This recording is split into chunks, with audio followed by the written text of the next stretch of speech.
Hello friends, आज आम पहुँची जाइछु नंदगांव गौशाला। ये गोटे गौशाला जोटी गाई मानकर जो मैंने बुढ़ाई जाऊँच जो मैंने लोक मैंने जो गाई मान को छाड़ी दौरान से गोटे शेल्टर होम बोली कहींपारे। ये देखो तांको एंट्री एटा तांकर इनाग्रेशन प्रोग्राम जोटा राधाअष्टमी ठारू आरंभ हो जाइए।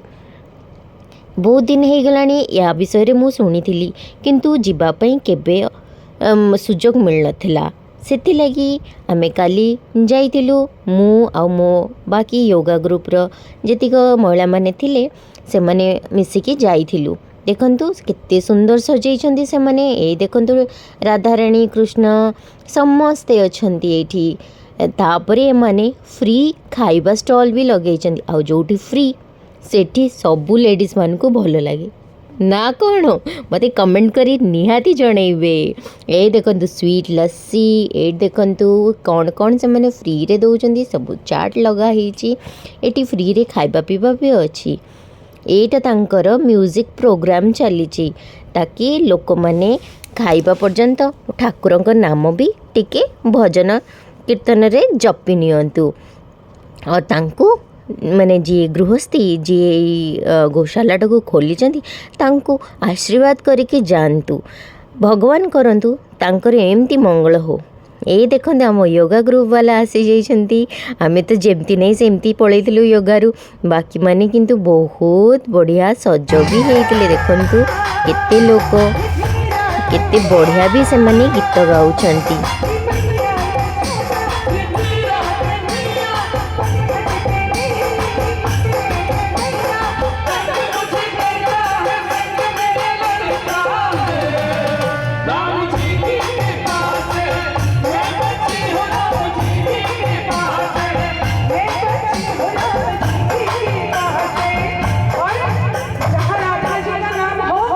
एमती जनक पर जड़े गीत गाई चली आ बहुत सुंदर भी लगुच।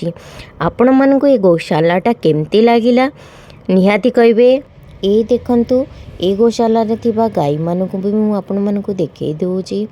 एबे वर्षा दिन बेले सेमती कादुओ मादुअरे अछंती बट धीरे धीरे जेतबळे जगहटा सुखी जिवो आउरी भल लागिवो आउ से माने आउरी गाई माननकु आश्रय देबे बोली मु आशा करे।